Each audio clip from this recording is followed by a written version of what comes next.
Baik, teman-teman semua di sini ada 54 ya, ya peserta. Dimohon sebelum kita mulai ini dimohon agar teman-teman bisa ya. Kemudian disclaimer dulu. Kemudian eh, teman-teman semuanya di unmute ya, biar acara kita itu bisa fokus, kita juga bisa konsentrasi gitu ya. Boleh juga, hostnya untuk mengunmute-kan teman-teman yang masih masih di ini ya. Baik, kita mulai. Bismillahirrahmanirrahim. Assalamualaikum warahmatullahi wabarakatuh. Waalaikumsalam Waalaikumsalam warahmatullahi wabarakatuh. Alhamdulillahirabbil alamin. Wassalatu wassalamu ala asrofil anbiya'i wal mursalin wa ala alihi wa sahbihi ajma'in. La haula wa la quwwata illa billah il aliyyil azim, amma ba'du. Pertama-tama yang saya hormati Dekan Fakultas Agama Islam Universitas Pelita Bangsa, Bapak Dr. Sarwo Edi SAGM. Yang saya hormati Kaprodi Bimbingan Konseling Pendidikan Islam Fakultas Agama Islam di Universitas Pelita Bangsa, Ibu Listian Indrani Ahmad, SOS MM. Yang saya hormati dosen pengampu mata kuliah kewirausahaan, Ibu Rini Setiawati MPD. Yang saya hormati segenap Bapak Ibu dosen pengampu di Prodi BKPI Fakultas Agama Islam, serta tak lupa pemateri kita atau pembicara kita pada malam hari ini, Bapak Muhammad Nur Hidayat. Alhamdulillah beliau sudah di tengah-tengah kita. Dan juga rekan-rekan mahasiswa yang saat ini masih semangat di malam minggu kita bersama di layar kaca. Mudah-mudahan kita akan mendapatkan satu keilmuan yang sangat berguna untuk kita, terutama tentang usaha. Salawat teriring salam semoga tetap tercurah limpahkan kepada manusia yang paling mulia, Nabi Muhammad SAW, serta keluarganya, para sahabatnya. Mudah-mudahan kita semua menjadi pengikutnya yang setia hingga akhir zaman. Baik, Bapak dan Ibu serta teman-teman semua yang berbahagia pada malam hari ini. Mulai cara kita pada malam hari ini, pertama-tama mari kita buka dengan baca basmalah bersama-sama. Bismillahirrahmanirrahim. Kemudian izinkan saya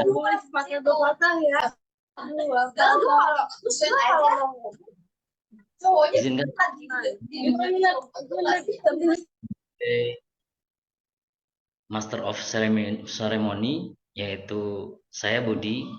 Saya menjadi bagian mahasiswa bimbingan konseling pendidikan Islam di Fakultas Agama Islam UPB bersama teman-teman angkatan 2021. Insya Allah akan bersama-sama dalam 1 atau 2 jam ke depan untuk melaksanakan satu acara yang kita sudah susun, yaitu webinar dengan Bos to Kampus dengan tema 3 langkah memulai usaha di era digital. Berikut susunan acara pada malam hari ini. Yang pertama, pembukaan sudah kita buka bersama. Sambutan yang pertama akan disampaikan Ketua Pelaksana. Kemudian sambutan dosen pengampu mata kuliah kewirausahaan, yaitu Ibu Setiawati MPD. Setelah sambutan, nanti kita masuk ke acara ini yang akan dipandu oleh moderator, yaitu Saudari Muratun Nafiah.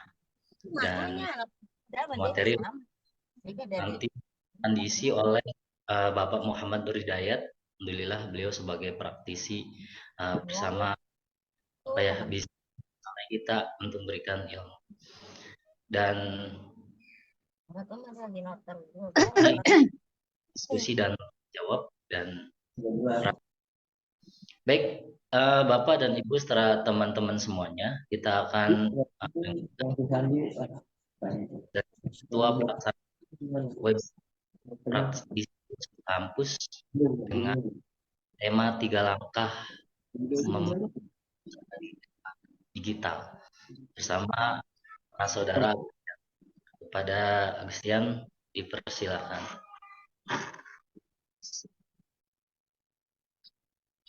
Baik. Bismillahirrahmanirrahim. Assalamualaikum warahmatullahi wabarakatuh. Waalaikumsalam warahmatullahi warahmatullahi wabarakatuh. wabarakatuh. Alhamdulillah, wassalatu wassalamu ala rasulillah wa ala alihi wa ashabihi wa mawalah. Amma ba'd. Rekan sekalian, bersyukur kita kepada Allah Subhanahu wa Ta'ala yang telah memberikan kita kesehatan, ya, kesempatan, sehingga di malam hari ini Allah Subhanahu wa Ta'ala masih mengumpulkan kita ya dalam keadaan sehat dalam acara praktisi Ghost to Campus. Ya, meskipun secara ya, baik, saya lanjutkan ya. Alhamdulillah, bersyukur kepada Allah Subhanahu wa Ta'ala sehingga di malam hari ini Allah Subhanahu wa Ta'ala masih mengumpulkan kita dalam keadaan sehat walafiat dalam acara praktisi Ghost to Campus, meskipun secara daring. Mudah-mudahan tidak mengurangi keberkahan ya dan manfaat yang bisa kita dapatkan pada malam hari ini.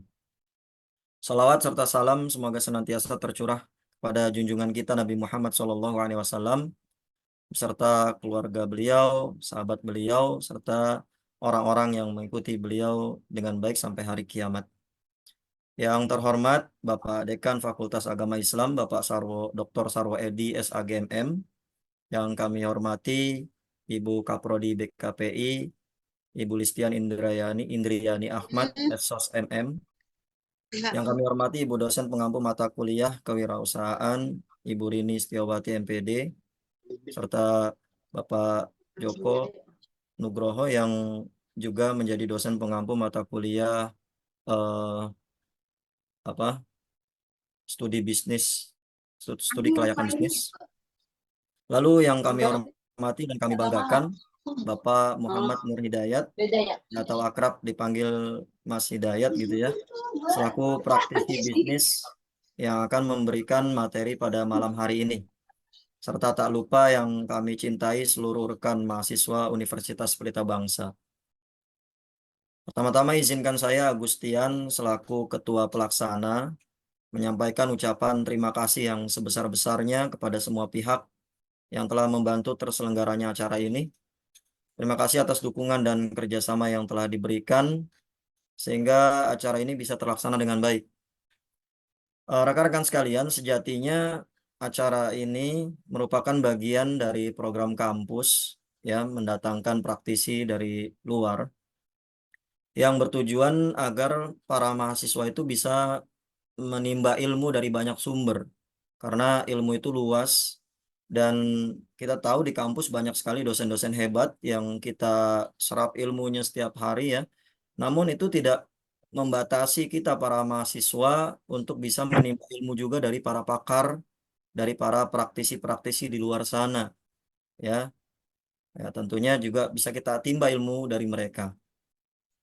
Acara ini ya sekaligus sebagai pelengkap mata kuliah di kelas kami, yakni mata kuliah kewirausahaan dan juga studi bisnis, studi kelayakan bisnis. Kami berharap ya adanya acara ini para mahasiswa dapat memperoleh pengetahuan, wawasan ya tentang cara memulai usaha di era digital. Kita tahu era digital itu telah membuka banyak peluang baru ya dalam dunia wirausaha. Maka melalui tema 3 langkah memulai usaha di era digital, kita akan belajar langsung dari praktisi yang berpengalaman mengenai langkah-langkah konkret yang dapat kita ambil untuk memulai bisnis di zaman yang serba digital ini. Semoga ilmu yang kita dapatkan hari ini dapat bermanfaat, dapat kita aplikasikan dalam kehidupan sehari-hari ya, maupun dalam karir kita di masa depan. Sebelum saya mengakhiri sambutan ini, sekali lagi ya saya ketua sana mengucapkan terima kasih yang sebesar-besarnya kepada seluruh pihak yang telah mendukung acara ini, termasuk tim panitia yang telah bekerja keras untuk mempersiapkan segala sesuatunya. Ya, tak lupa saya juga mengucapkan terima kasih kepada seluruh peserta yang telah hadir, yang turut berpartisipasi dalam acara ini. Akhir kata, semoga acara ini berjalan dengan lancar, memberikan manfaat yang besar bagi kita semua. Terima kasih atas perhatiannya. Wabillahi taufik wal hidayah. Wassalamualaikum warahmatullahi wabarakatuh. Waalaikumsalam. Terima kasih Saudara Agustian ya sebagai Ketua Pelaksana yang sudah memberikan sambutannya. Mudah-mudahan dengan sambutan tadi menjadi harapan kita semua ya ketika kita mendapatkan ilmu tentang usaha yang tentu kita berharap bahwa keilmuan ini tidak mentok di sekedar teori, tetapi bisa kita implementasikan menjadi kita menjadi pengusaha atau pembentuk usaha. Baik, berikutnya kita akan dengarkan sambutan yang kedua, yaitu dari dosen pengampu mata kuliah kewirausahaan bersama Ibu Rini Satyawati MPD.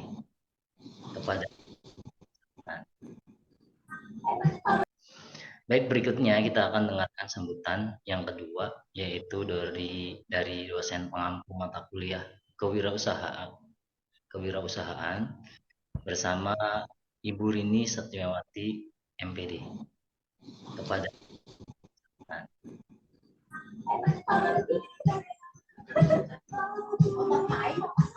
Oke, baik.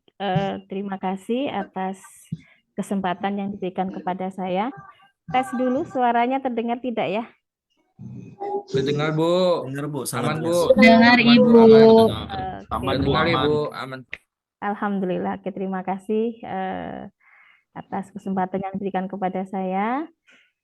Mungkin nanti co-host untuk mengondisikan teman-teman yang lupa mungkin tidak tidak mute ya, tidak mute mungkin untuk salah satu selain dari Mas Sony untuk membantu seperti itu. Oke, baik, terima kasih. Kita Assalamualaikum warahmatullahi wabarakatuh. Waalaikumsalam warahmatullahi wabarakatuh. Apa kabar, Ibu? Alhamdulillah sehat. Seperti yang terlihat saat ini sangat sehat, alhamdulillah. Oke. Alhamdulillah. Oke. Selamat malam semuanya. Sehat semua ya? Sehat semua ya? Ya, alhamdulillah. Malam, Bu. Malam. Oke, baik. Alhamdulillahirabbil alamin wassalatu wassalamu ala asrofil anbiya'i wal mursalin wa ala alihi washabihi ajmain amma ba'du. Ya. Puji syukur kehadirat Allah yang telah melimpahkan rahmat dan inayatnya sehingga pada webinar malam hari ini kita masih diberi kesehatan baik secara lahir maupun batin. Amin. Selawat serta salam tetap terlimpah curah kepada junjungan kita Nabi Agung Muhammad Shallallahu Alaihi Wasallam yang telah mengenalkan membawa agama Islam dari zaman jahiliyah sampai pada zaman yang kita alami saat ini. Yang kami hormati Dekan Fakultas Agama Islam Universitas Pelita Bangsa, Dr. Sarwo Edi, SAG MM. Yang kami hormati Kaprodi BKPI, Ibu Listian Idriani Ahmad, SOS, MM. Yang kami hormati Bapak Muhammad Nur Hidayat selaku narasumber pada webinar kali ini. Yang kami hormati Bapak dan Ibu dosen Fakultas Agama Islam Universitas Pelita Bangsa beserta rekan-rekan mahasiswa yang sangat kami sayangi. Alhamdulillahirabbil alamin. Akhirnya pada malam hari ini Sabtu 1 Juni 2024 kita bisa melaksanakan agenda perkuliahan kita dengan mendatangkan praktisi yang pada malam hari ini bisa kita laksanakan secara daring. Ya, walaupun harapannya luring ya, tetapi karena satu dan lain hal maka kita laksanakan secara daring. Seperti yang disampaikan oleh Mas Agustian tadi bahwa walaupun kita laksanakan secara daring, semoga tidak mengurangi ya kemanfaatan yang akan kita dapatkan nanti. Sebelumnya saya mengucapkan selamat datang kepada Bapak Muhammad Nur Hidayat.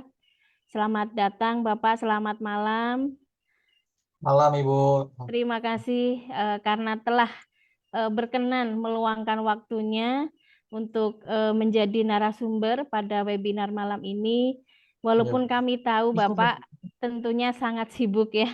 Jadi ketika Bapak bersedia itu jadi satu kebanggaan dan kebahagiaan bagi kami. Kemudian selanjutnya saya ucapkan terima kasih yang tidak bisa saya ungkapkan tidak bisa saya jelaskan gitu ya, kepada mahasiswa BK 21C1 yang telah bekerja sama untuk menyiapkan webinar pada malam hari ini. Walaupun saya tidak tahu tiba-tiba sudah rapi gitu ya, dan ini bisa memotivasi untuk mahasiswa yang lain, untuk adik-adik angkatan supaya mengambil hal-hal positif ya dari kelas BK 21C1 yang luar biasa ya. Kemudian selain itu saya juga mengucapkan terima kasih dukungan dari Dekan dan juga Kaprodi BKPI Fakultas Agama Islam yang tentunya selalu mendukung setiap kegiatan-kegiatan positif yang memajukan fakultas kita, dan juga mahasiswa dari FAI ya yang di sini di luar dari prediksi kita yang Mas Agustian luar biasa ada 98, dan saya ucapkan terima kasih. Seperti yang tujuan kita mengadakan acara webinar malam ini, di mana salah satunya adalah untuk membuka wawasan kita terkait tentang kewirausahaan, di mana nanti kita akan mengenal bagaimana sih cara untuk mempersiapkan SDM yang unggul, bagaimana bersaing di era digital, bagaimana untuk meningkatkan kualitas diri kita, bagaimana kita tahu kompetensi kita itu sudah sesuai atau belum dengan kebutuhan dunia kerja, kemudian apa yang harus kita lakukan. Nah, semoga nanti apa yang disampaikan oleh Bapak Muhammad Nur Hidayat itu menjawab semua pertanyaan-pertanyaan dari kita ya, seperti itu. Kalau mungkin kita tolong co-host untuk baik, terima kasih.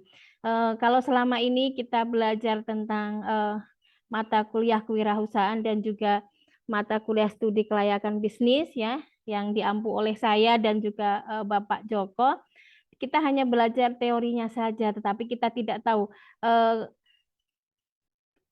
kondisi di lapangan seperti apa. Ketika kita belajar teori tentang bisnis plan misalnya, benar tidak kalau di dunia usaha yang sebenarnya dibutuhkan atau tidak, atau kita belajar tentang motivasi, inovasi dalam memulai satu usaha, apakah benar itu dibutuhkan? Nah, itu nanti akan disampaikan oleh Bapak Muhammad Nur Hidayat. Jadi kita dengarkan sama-sama, kita ambil ilmu dan pengalaman beliau yang sudah lama terjun ya di bidang kewirausahaan, dan semoga kita bisa mengambil manfaatnya, bisa kita ambil ilmunya dan juga bermanfaat untuk keilmuan kita. Itu saja mungkin dari saya sebagai pengantar, karena selanjutnya akan dipaparkan secara jelas oleh Bapak Muhammad Nur Hidayat. Begitu. Itu saja dari saya. Terima kasih atas kesempatannya. Wassalamualaikum warahmatullahi wabarakatuh. Selanjutnya kepada MC dipersilahkan. Baik, terima kasih Ibu ya sudah memberikan sambutan untuk kita semua. semoga apa yang tadi disampaikan kita bisa menjadi mengimplementasikannya. Tentu harapannya ketika webinar ini kita ikuti, maka kita juga akan mendapatkan ilmu-ilmu yang tentunya itu ilmu praktis ya, ilmu praktek ya, bukan hanya ilmu teori dari Bapak Nur Hidayat. Baik, selanjutnya kita alihkan atau saya sebagai MC akan manggil moderator ya untuk memandu acara webinar pada malam hari ini, yaitu Saudara Imratun Nafiah. Tapi sebelumnya saya akan bacakan CV dari moderator ya. Nama Imratun Nafiah, biasa dipanggil Via, asal Bekasi dan tinggal juga di Bekasi. Pengalaman mengisi acara yaitu beberapa kali menjadi MC di seminar BKPI, diantaranya peran BK dalam pencegahan pelecehan seksual pada 19 Juni 2020. Kemudian juga menjadi MC acara non formal, dan kali ini saudari Via ya menjadi webinar yaitu praktisi Ghost to Campus yang akan diisi oleh Bapak Muhammad Nur Hidayat dengan tema 3 langkah memulai usaha di era digital. Baik, kita langsung saja berikan waktunya untuk moderator kita untuk memandu acara inti bersama Bapak Muhammad Nur Hidayat. Kepada Saudari Imratun Nafiah, dipersilakan untuk memandu acaranya. Baik, beri tepuk tangan dulu nih untuk MC kita pada malam hari ini nih. Boleh ya, minta tepuk tangannya. Baik. Terima kasih atas kesempatannya. Assalamualaikum warahmatullahi wabarakatuh. Waalaikumsalam warahmatullahi Warahmatullahi wabarakatuh. Bapak, Ibu, teman-teman sekalian, senang sekali saya Imratun Nafiah, moderator pada sesi ini, menyambut Anda semua. Bagaimana nih kabarnya? Sehat dan bahagia ya? Insya Allah. Alhamdulillah. Alhamdulillah. Mari kita syukuri karena sampai malam ini kita masih diberikan kesehatan, rezeki, dan kesempatan baik untuk terus meningkatkan value dan berproduktivitas. Sebelum saya mulai, mari kita berikan tepuk tangan nih yang meriah kepada semua orang yang udah hadir pada malam hari ini.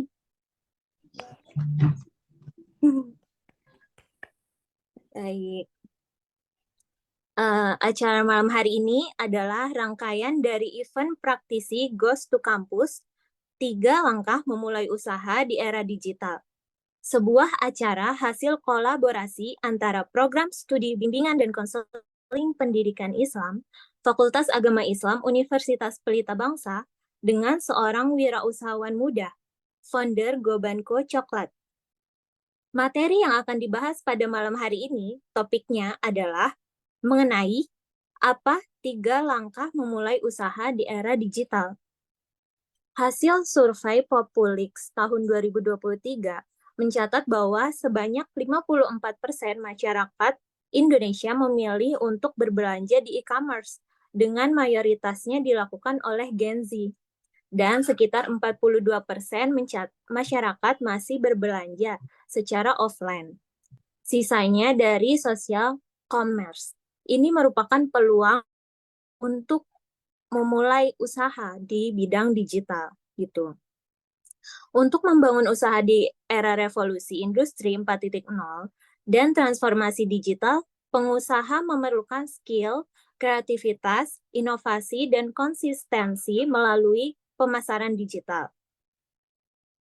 Melalui peluang tersebut, Program Bimbingan dan Konseling Pendidikan Indonesia Universitas Pelita Bangsa berkolaborasi dengan beberapa pihak mempersiapkan SDM yang bertalenta pada bidang kewirausahaan berbasis digital melalui event praktisi Ghost to Campus. Nah, apa saja nih langkah-langkah memulai usaha di era digital? Apa tips dan triknya? Akan dibahas bersama narasumber yang telah hadir bersama kita pada malam hari ini. Beliau adalah seorang wirausahawan muda bernama Muhammad Nur Hidayat, atau bisa kita sapa dengan Mas Hidayat.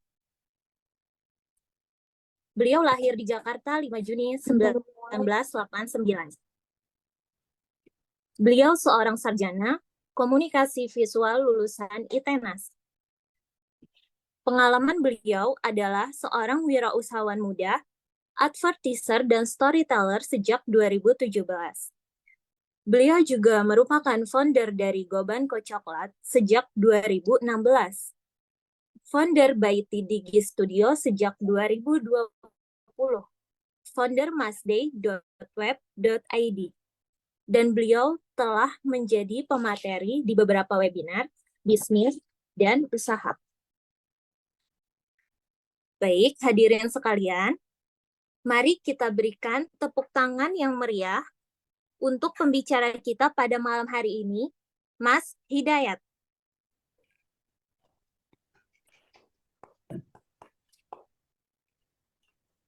Terima kasih. Ya.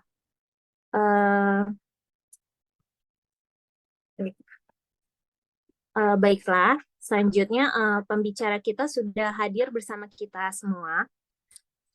Langsung saja saya akan membacakan rules untuk sesi pertama. Beliau akan menyampaikan materinya sekitar 40 menit. Dilanjutkan dengan 20 menit sesi tanya-jawab yang akan dibagi di dalam 2 sesi. Sesi yang pertama adalah tanya-jawab dengan moderator. Yang kedua dilanjutkan dengan peserta. Selanjutnya, siapkan fokus terbaik kalian. Inilah kita sambut pembicara kita yang luar biasa ini, Mas Hidayat. Ya. Kepada beliau kami persilakan. Assalamualaikum warahmatullahi wabarakatuh. Waalaikumsalam. Waalaikumsalam warahmatullahi wabarakatuh. Sebelumnya terima kasih banyak banget buat semua pihak yang mungkin nggak bisa saya sebutin satu-satu ya, karena kita baru kenal banget, jadi saya nggak hafal banget gitu semuanya gitu ya. Dan untuk teman-teman mahasiswa semua juga, ini saya mau disclaimer dulu. Sebenarnya saya bukan pakar banget juga, saya tuh cuma praktisi aja. Dan qadarullah emang Allah kasih kemudahan untuk jalanin bisnis dari 2016 gitu. Dan ini mungkin beberapa ilmu yang bisa saya share aja gitu ya, terkait gimana caranya memulai usaha di dunia digital. Karena kan kita nggak bisa nutup mata kalau emang era ini tuh udah ke digital semua gitu, semuanya, hampir semuanya. Dan belanja udah hampir kegeser yang offline-nya gitu. Jadi saya akan bahas itu gitu. Dan buat Bu Rini yang udah hadir juga, terima kasih. Dan buat dosen dan dekan yang di sini mungkin yang saya juga belum tahu ya, terima kasih juga gitu. Materinya langsung saya share screen. Ini boleh di screenshot, tapi nanti mungkin saya juga akan share juga PDF-nya ke moderator atau ke Pak Agus nanti, mudah-mudahan.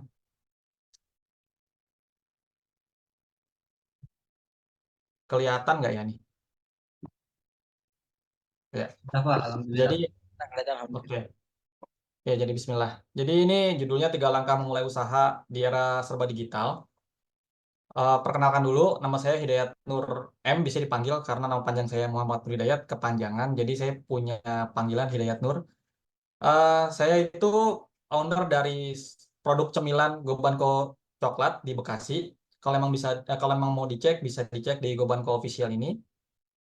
Sama satu lagi bisnis jasa, yaitu Baiti Digi Studio. Ini tuh kayak usaha jasa terkait bikin kelas-kelas gitu, kayak kelas foto, kelas video, macam-macam. Pokoknya nih desain kemasan, ini terkaitnya jasa. Kalau ini produk fisik.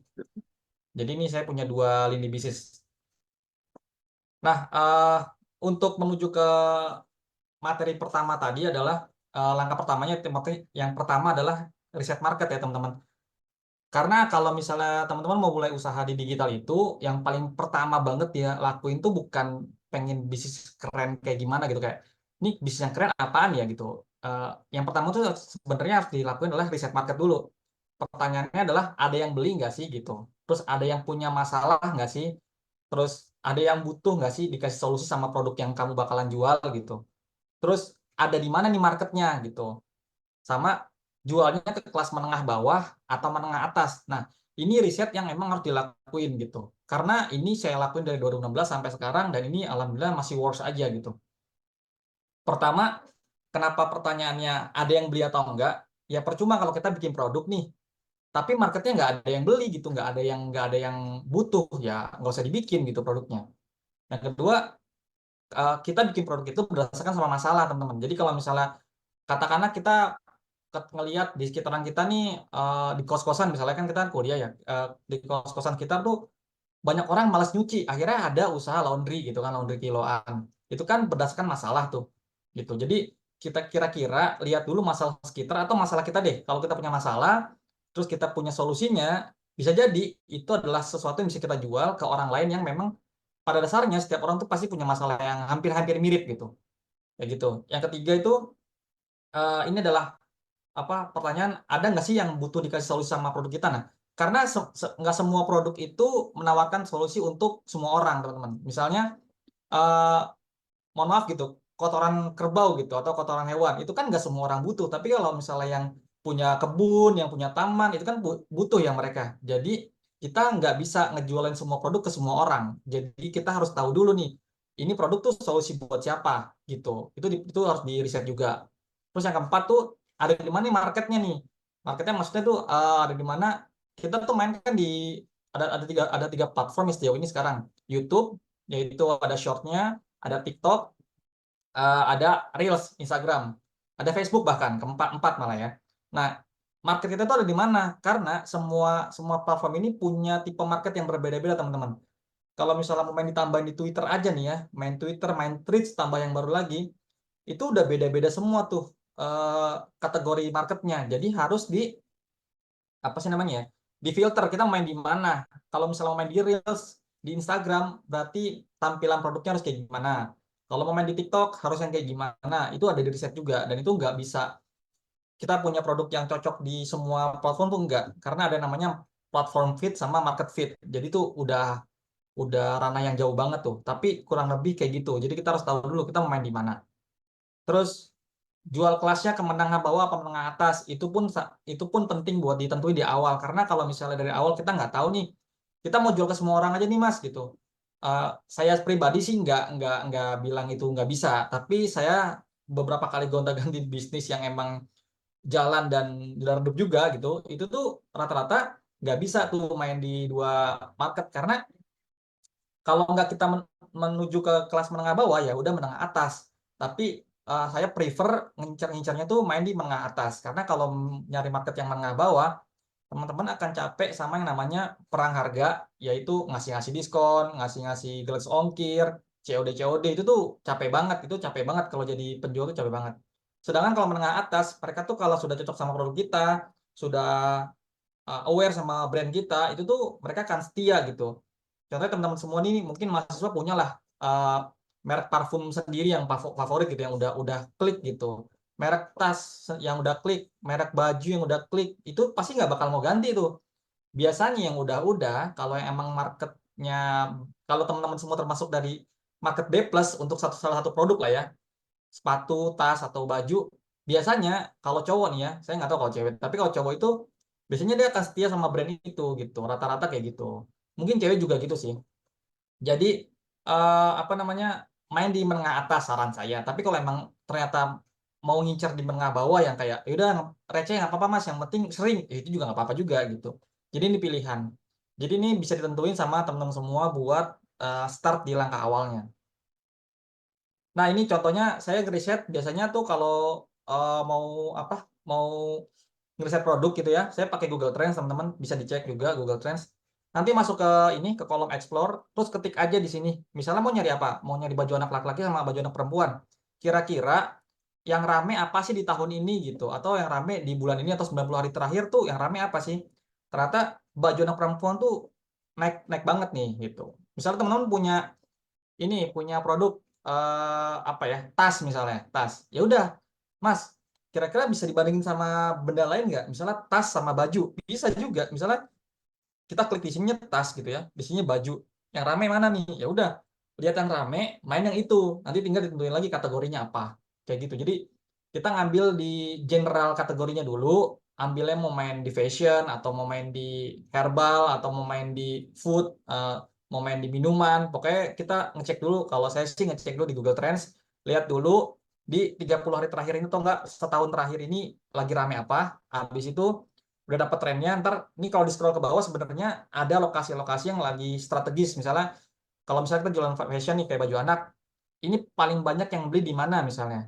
Itu tuh ada juga ada track recordnya gitu, kayak ini di Kalimantan paling rame atau di Sulawesi lebih paling rame atau di Pulau Jawa paling rame misalnya kayak gitu. Jadi ada nih, ini bisa dipakai tools ini.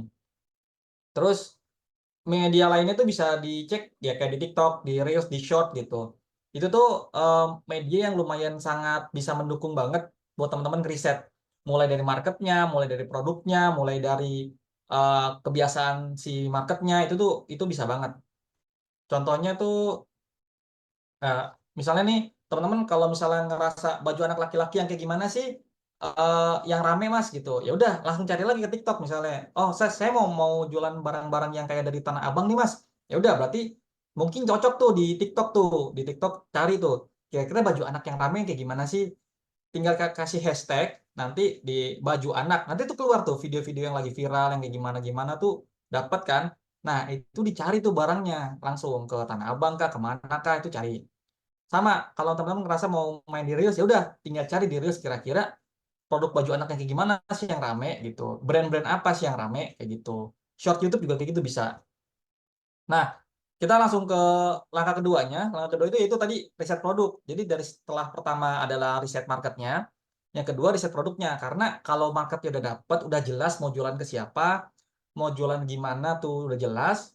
Sekarang tinggal kan barangnya nih, produknya yang mau dijual tuh apa gitu kan ya. Nah, saya bagi lagi bagi lagi beberapa poin yaitu mau produk fisik atau digital. Karena kalau teman-teman semua tahu bisnis tuh produk tuh dibagi dua, fisik sama digital. Kalau fisik tuh kayak yang teman-teman pegang ada gadget, ada makanan, ada minuman, ada fashion segala macam tuh bentuknya fisik. Tapi kalau digital tuh kayak e-book, template Canva gitu-gitu ya. Terus subscribe Canva, subscribe Spotify, terus YouTube Premium itu tuh bentuknya produk digital. Kayak Netflix gitu tuh produk digital. Jadi kita tuh nggak megang barangnya, tapi kita ngerasain manfaatnya gitu loh. Itu produk digital. Nah, yang kedua, produknya nawarin solusi atau keren-keren doang. Nah, itu tuh juga harus di riset tuh. Kira-kira misalnya ngerasa, saya pengen jualan sepatu, emang udah tahu marketnya ke siapa, emang udah tahu produk yang gimana yang bagus sepatunya gitu. Enggak, emang keren aja jualan sepatu. Jangan mendingan gitu, karena kalau modal keren, jatuhnya ntar jadi jeblok gitu jualannya. Terus produknya dijual buat siapa? Itu tadi, misalnya teman-teman udah tahu nih marketnya mau B+, tapi dikerucutin lagi. Buat siapa sepatunya? Buat anak-anak, buat orang dewasa, atau buat lansia misalnya. Nah, itu dikerucutin lagi ntar. Anak-anaknya yang usia berapa? Usia TK, PAUD, SD, SMP, SMA, gitu-gitu. Jadi itu bener-bener detail banget teman-teman. Harus didetailin banget. Terus yang keempat, suppliernya gimana? Kalau emang ngerasa kita kan, kalau sepatu kan hampir nggak mungkin kita bikin sendiri ya, kecuali makanan. Nah, kalau kita ngomongin yang produk sepatu, fashion, dan lain-lain itu kan berhubungan sama supplier tuh. Nah, itu kalau bisa, gimana tuh track recordnya si suppliernya? Oke nggak? Baik nggak? Amanah nggak? Itu juga penting buat di riset. Selanjutnya, pesaingnya udah banyak atau belum? Atau malah udah red ocean nih, teman-teman. Kalau red ocean tuh udah padat banget. Contohnya kayak skincare tuh. Skincare tuh udah padat banget. Teman-teman kalau punya uang, ibaratnya 100 juta aja gitu ya, buat jualan skincare, kayaknya mendingan jangan jualan skincare gitu. Mendingan yang lain, karena udah padat banget. Brandnya udah berantakan banget dari A, B, C, D, E, dari mulai yang murah banget sampai yang mahal banget ada gitu. Dan kita akan sangat susah untuk nyelip di tengah-tengah gitu, karena modal yang terbatas itu gitu. Nah, terus yang keenam, itu perlu modal besar atau kecil dari si produk ini yang pengen kita jual. Kira-kira kalau kita punya modal terbatas, kalau kita pengen jualan si produk A ini, perlu besar atau enggak produknya, modalnya gitu. Kalau misalnya kira-kira nggak cukup, jangan dipaksain, jangan sampai ngutang. Kalau bisa, cari yang produk yang emang harganya bisa kita atur, terus modalnya nggak terlalu besar, terus nawarin solusi ke orang-orang. Nah, ini penting juga karena kalau dimulai pakai utang, yang ada kita jalannya itu buat ngelunasin utang doang dan itu capek banget gitu. Kalau bisa jangan sampai gitu. Kalau bisa jangan sampai. Karena kalau kita bilang bisnis pakai utang, itu namanya bisnisnya pakai apa? Bisnisnya mulai dari minus sebenarnya karena emang kita nggak punya apa-apa gitu. Terus yang terakhir adalah ribet nggak penggunaannya buat si konsumen. Itu juga penting karena lagi-lagi produk yang bikin ribet itu nggak bakalan dikelirik sama masyarakat, sama konsumen ya, sama konsumen. Jadi sebisa mungkin produk itu harus simple banget, eh, mudah digunakan, mudah dikonsumsi, dan nggak bikin ribet intinya kayak gitu. Itu adalah poin-poin yang menurut saya bisa dipakai untuk teman-teman semua pengen riset produk gitu. Nah, contohnya teman-teman bisa nyari produk tuh ke marketplace kayak Tokped, Shopee, yang umum-umum lah ya gitu. Terus bisa masuk ke kategorinya gitu. Terus ke YouTube Short pakai hashtag, sama TikTok juga pakai hashtag. Ini contohnya saya kasih tahu. Misal kayak gini, teman-teman ke TikTok terus cari pakai hashtag misalnya panci. Ini ada nih nanti nih panci viral nih 295. Oke, ini kan berarti kan viral nih, rame banget nih. Ini teman-teman tinggal cari nih di Tokped nih harga berapa, di Shopee harga berapa. Ini bisa dijual nih secara offline atau online juga kayak gitu. Ini tinggal cari suppliernya aja. Terus ini juga nih kayak gini nih, tinggal cari aja nih misalnya hashtag baju anak kayak gitu. Misalnya hashtag apa sepatu anak gitu-gitu. Ini nih bisa dipakai gitu. Ini cara ini. Terus nih di YouTube Short saya juga cari tadi panci ini tuh dapat tuh.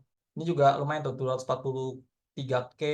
Ini 6,5 M. Ini pasti viral banget sih. Ini pasti kayaknya laku banget gitu kalau emang sampai segini gitu. Kurang lebih. Nah, kalau ke marketplace, teman-teman bisa langsung masuk ke kategori sini. Terus pilih ini nih, teman-teman. Pilih kategorinya mau main di mana. Mau main di rumah tangga. Kalau rumah tangga, apa yang mau dimainin di sini. Ntar pilih lagi nih kerucutannya. Mau main di gayung, mau main di ember, mau main di payung, macam-macam kan pilihannya. Jadi bisa langsung ke sini langsung gitu. Jadi habis riset ke apa TikTok dan lain-lain, ke sini pilih barangnya gitu sih. Shopee juga sama kayak gini juga kurang lebih. Gitu teman-teman ya, palingan. Dan langkah ketiganya adalah pilih metodenya sama belajar digital marketing. Nah, ini metodenya itu sebenarnya ada dua, yaitu pakai modal sama nyaris tanpa modal, teman-teman. Itu harus ditekanin ya. Jadi dengan modal dan nyaris tanpa modal. Sebenarnya kalau kita mau ngomongin modal, modal itu kan ada tiga, teman-teman. Ada yang namanya modal uang, yang kedua itu modal waktu atau tenaga, waktu dan tenaga ya itu. Yang ketiga itu modal koneksi. Jadi tiga modal ini biasanya satu manusia itu nggak mungkin nggak punya tiga-tiganya, pasti punya salah satunya di antara tiga tadi, uang, tenaga sama waktu, sama koneksi. Di antara tiga ini pasti punya gitu. Kalau misalnya nggak punya uang, biasanya sih orang punya koneksi nih. Nah, kalau punya koneksi biasanya dia tinggal ngomongin idenya, dia bikin deck yang rapih, dia punya bisnis plan-nya, dia ceritain ke orang itu, udah jadi investor aja gitu. Jadinya kerjasama tuh, kan dapat duit kan jadinya kan. Nah, jadinya itu kan modal koneksi.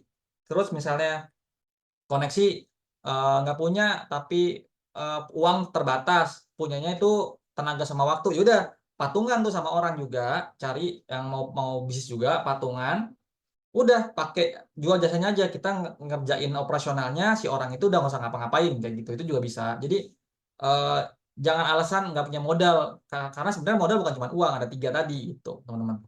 Nah, kalau tadi saya bilang di sini nyaris tanpa modal, berarti nyaris tanpa tiga-tiganya gitu. Yang pertama yang pakai modal dulu saya bahas ya.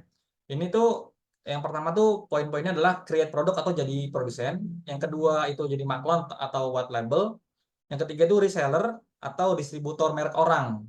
Ini tuh kan teman-teman mungkin uh, ada yang tahu ya, jadi produsen tuh kayak misalnya langkahnya ini adalah cari problem di market, bikin produknya. Jadi kita nggak bakalan ngerasain apa ya namanya dead stock gitu. Kalau misalnya kita udah nyari masalahnya di masyarakat, kalau misalnya di marketnya udah, oh ini problemnya ini nggak bisa tidur, oh yaudah kalau gitu kita bikin herbal yang bikin orang tidur gitu, kayak gitu misalnya.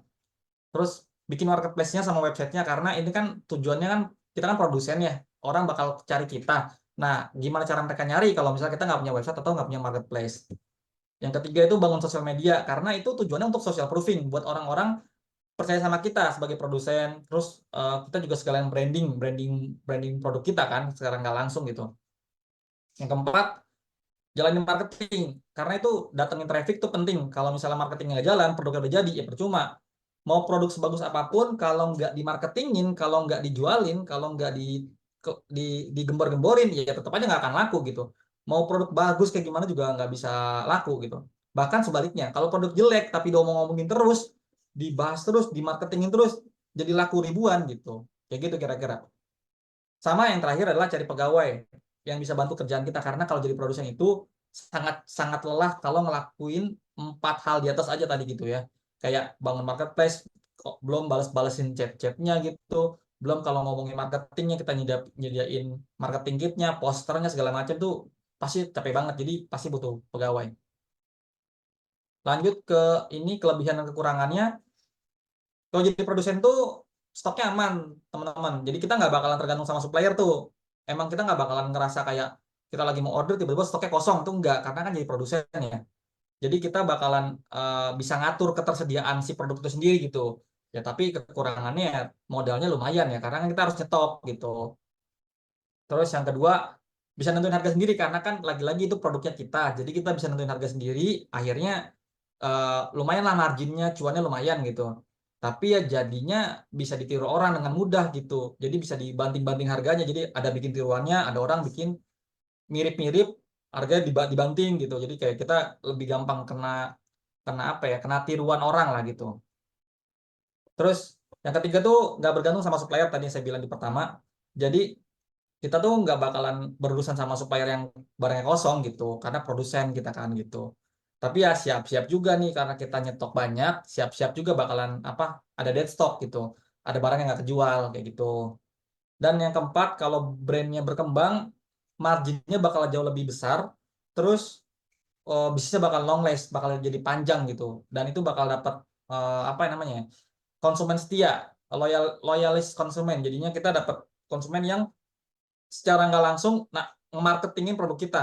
Mungkin teman-teman semua di sini juga ada yang secara nggak langsung nge-influence teman-temannya buat pakai skincare ini, sepatu baju ini gitu ya. Itu namanya loyal konsumen gitu. Jadi loyal konsumen tuh hadir atau timbul tuh nggak sebentar, nggak tiba-tiba datang. Dia biasanya melakukan 2, 3 sampai 5 kali pembelian, dan dia nyaman sama produk kita, dan dia akan jadi konsumen yang loyal banget sama kita gitu. Nah itu kalau kita punya brand kayak gitu.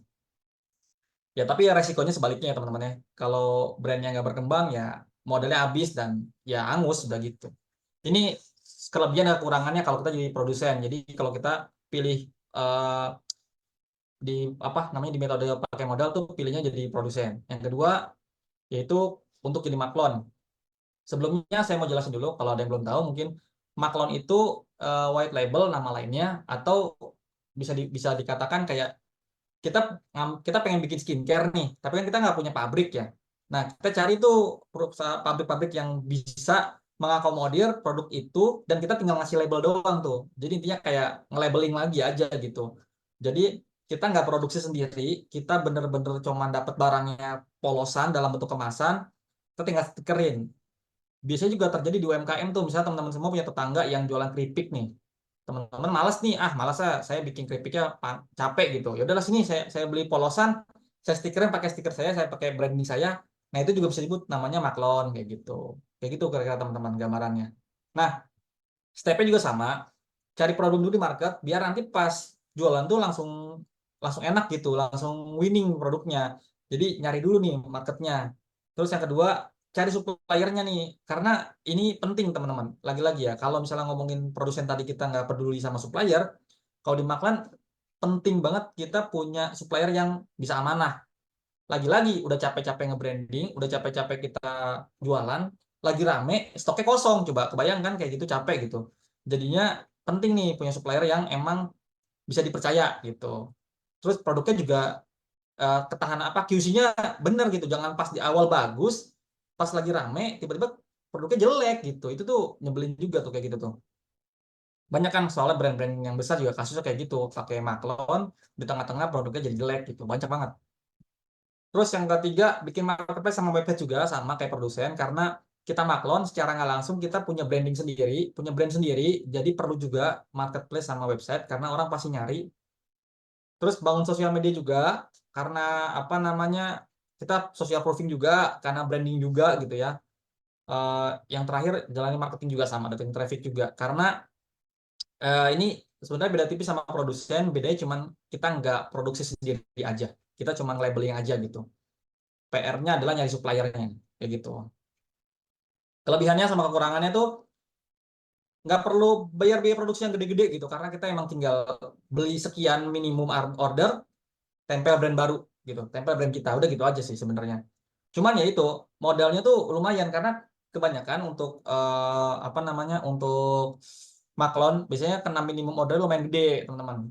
Nggak tahu ya tergantung supplier, tapi saya beberapa kali nemuin maklon tuh lumayan gede, karena kan mereka ngasih syarat juga kan ketika pengen pakai brand sendiri ya, kamu harus setuju sama rules-nya, minimum ambil segini gitu-gitu loh.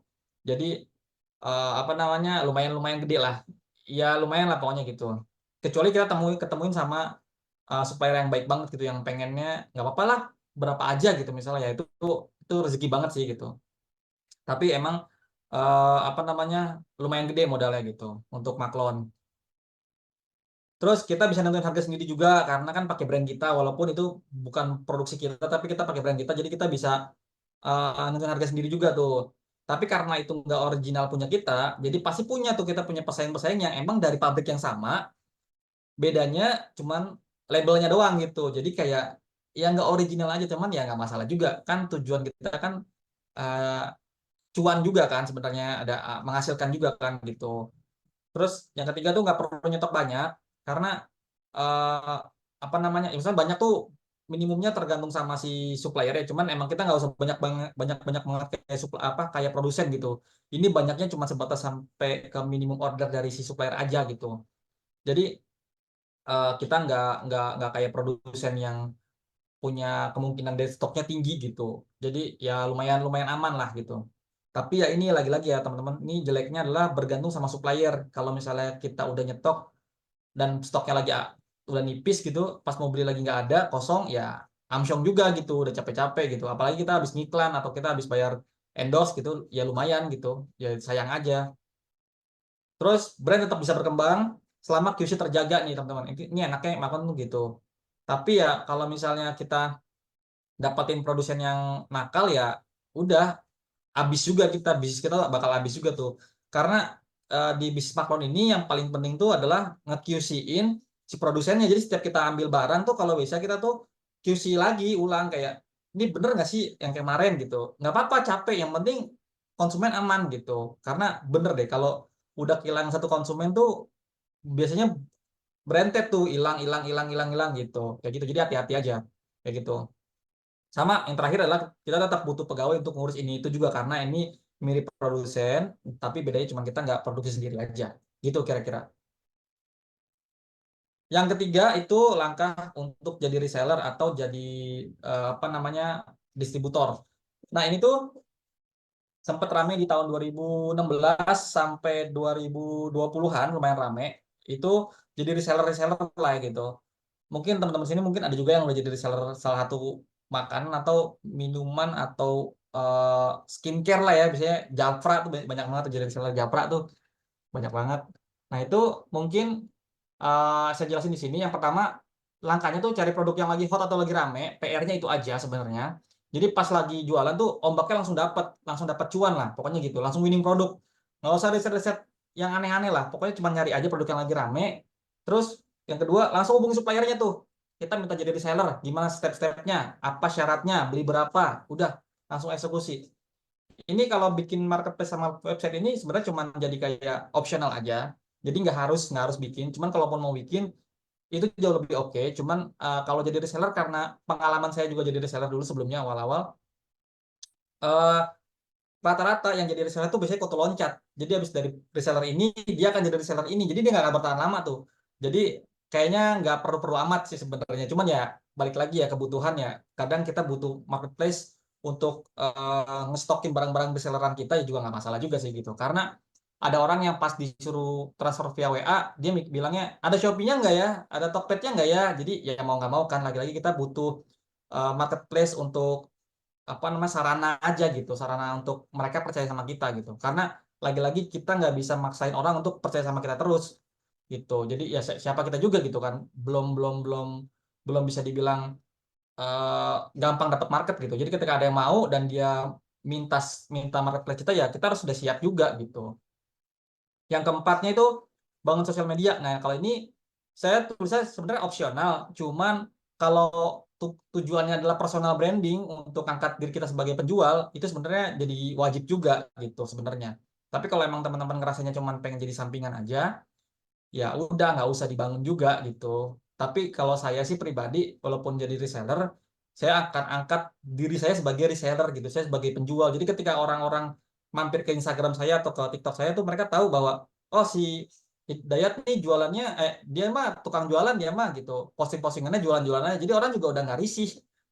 Kebayangkan kalau kita lagi sosial mediaan, kitanya orangnya family man, tiba-tiba kita jualan sepatu gitu kan, kadang-kadang orang juga mikirnya, lah ini orang jualan sepatu gitu, jadi kayak orang kaget gitu. Nah sedangkan kita pengen jadi reseller, kita pengen jadi penjual, ya udah fokus aja gitu ngebangun personal branding sebagai penjual.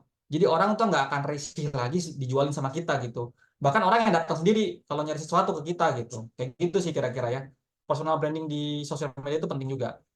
Yang terakhir tuh jalanin marketing juga sama, itu juga sama tuh kayak apa namanya, mulai beriklan, mulai berkonten, itu tuh datengin traffic pokoknya ke apa produk kita. Walaupun kita jadi reseller dan itu biasanya trafficnya datang dari pusat. Misalnya kita jadi resellernya Goban, misalnya jadi Goban produk saya gitu ya. Saya kan ngiklan tuh. Nah, agen-agen saya sama distributor saya tuh di seluruh Indonesia tuh kedapetan apa namanya, mentahannya lah. Ibaratnya kalau ada orang, misalnya orang Kalimantan mau beli produk saya, beli ke Pulau Jawa kan jauhan tuh ongkirnya. Nah, biasanya saya suka arahin tuh, beli aja di agen Kalimantan. Nah, nanti tuh dihubungin kan. Nah, mereka kedapetan. Tapi kan nggak melulu pusat tuh ngehadirin itu gitu. Jadi tetap aja reseller harus datang traffic, mulai dari nitip-nitip, terus ya mereka mangkal atau buka booth sendiri, atau enggak ya konten di sosial media, datengin traffic, TikTok Shop, live, dan lain-lain tuh datengin gitu, datengin traffic. Nah ini PR-PR-nya sebenarnya untuk jadi reseller. Nah, kelebihan dan kekurangannya,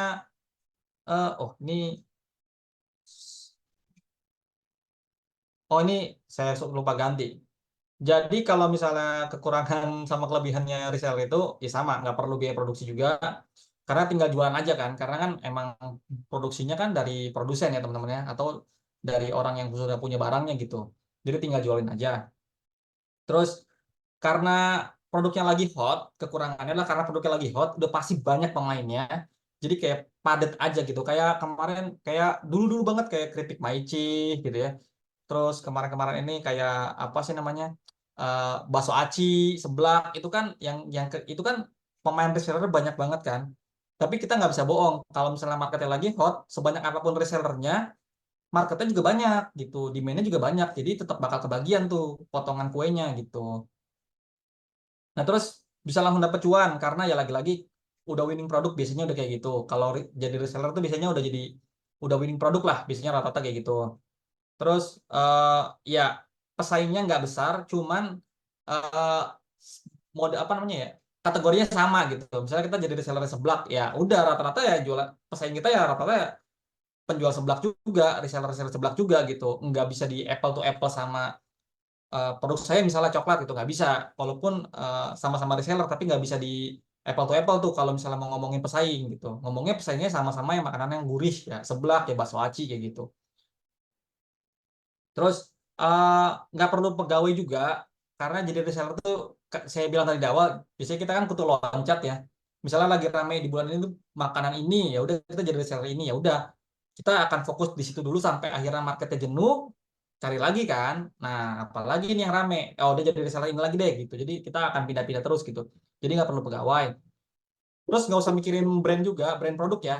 Brand personal brand perlu, tapi kalau brand produk kita nggak usah pikirin, karena itu brand orang, lagi-lagi itu brand orang, brand produsen kita. Jadi kita nggak usah mikirin kayak kontennya harus bagus, gimana, nggak perlu, karena emang itu bukan tugas kita. Kita cuma sebagai reseller tuh nggak perlu gitu-gitu banget.